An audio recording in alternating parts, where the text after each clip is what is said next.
Hello friends, this is Svetlana. Welcome to another video from Altenio.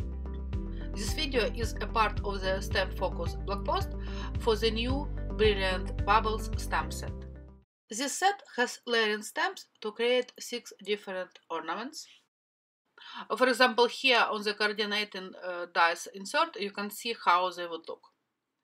There are also a couple of bows, ornament cups, a very beautiful sentiment, and a string to hang the ornaments. As usual, you're getting a threefold insert with a layering guide for this set and several examples of how it can be used. You can mix and match layering steps from this set to get different results.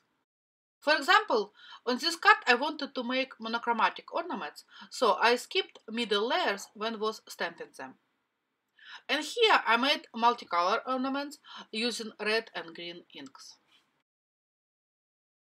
Now let's go ahead and make a couple more cards using this set. I will be making 2 cards of the same design, so design-wise they may be counted like one card, which though can be easily replicated with the help of a stamp positioning tool. I will be using my MISTI for stamping today, and I made a couple of A2 card bases out of a solar white cardstock. And I placed one card into my MISTI already. Preliminary, I stamped a work card design onto a scrap paper just to have a general idea to follow. And first I will be stamping the sentiment in the bottom part of the card. I'm starting with the sentiment to kind of hold the space for it. Otherwise, I can end up stamping away the ornaments all over the card and forgetting to leave a space for the sentiment. Here on my sketch, I stamped this long ornament above the sentiment, which didn't leave the space for the 2 top ornaments to be stamped separately. I don't want any ornaments to overlap, as I don't want to deal with a lot of masking. This card will have masking involved later, but I wanted to bring it to minimum. So here I'm using the stamp for the mentioned ornament to plan where to put the sentiment. Once I found the position, I mounted it to the MISTI door. For my first card, I'm using inks from the Deep Blue Seas ink set. And I'm stamping the sentiment now using the darkest ink from the set, which is Starlight dye ink. I will be making both cards simultaneously, switching between them. So now I'm replacing the first card with the second, which I will be stamping using inks from the Sweet Dreams set. And again, for the sentiment, I'm using the darkest color, which is Galactic Stream. Now I'm going ahead and start stamping the ornaments. I'm mounting several stamps at a time to the MISTI door to speed up the stamping process. There will be 5 ornaments, several layers each. If there is a way to do less stamping steps, I try to do it.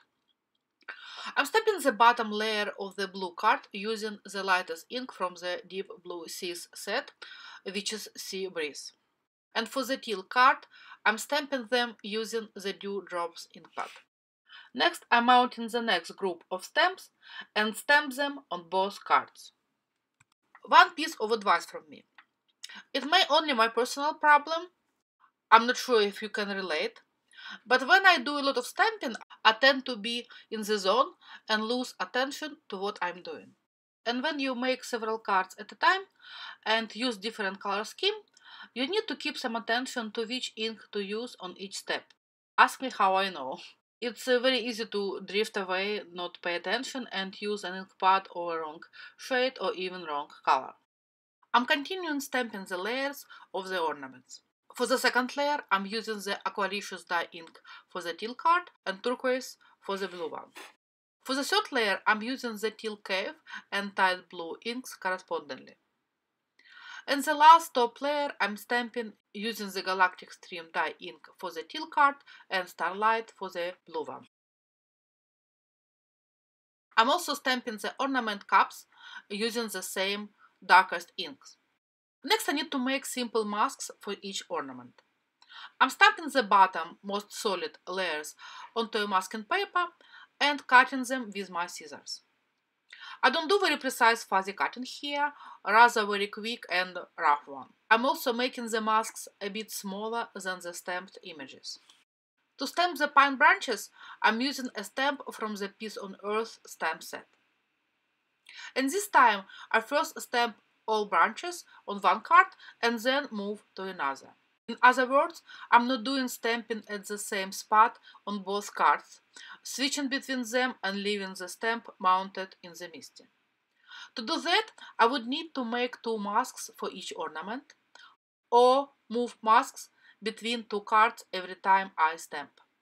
And as I tend to be in the zone, I could forget to apply masks on some point, which would ruin the card, of course. And on this step, I already invested quite a bit of time into these cards and didn't want them to end up ruined.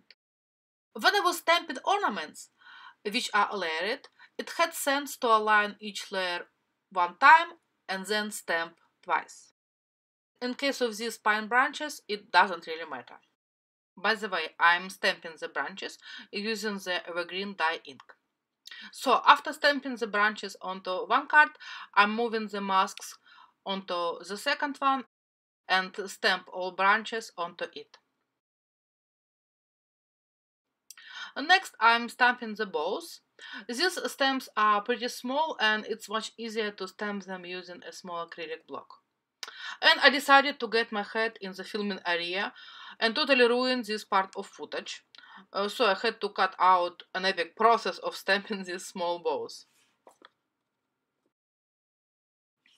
Lastly, I will be stamping the ornament strings. This stamp has a small profile and it was challenging to use it in the MISTI. So I'm going an old school here using a regular acrylic block. As far as the masking goes, as you can see, I'm using pieces of a painter's tape to mask off the parts above the branches. Some overlapping in the pine needles area, in my opinion, is totally okay. So here are the 4 cards made using the recently released Brilliant Bubbles stamp set. I have the blog post and supplies used linked below in the video description. Have a wonderful day and I will see you the next time.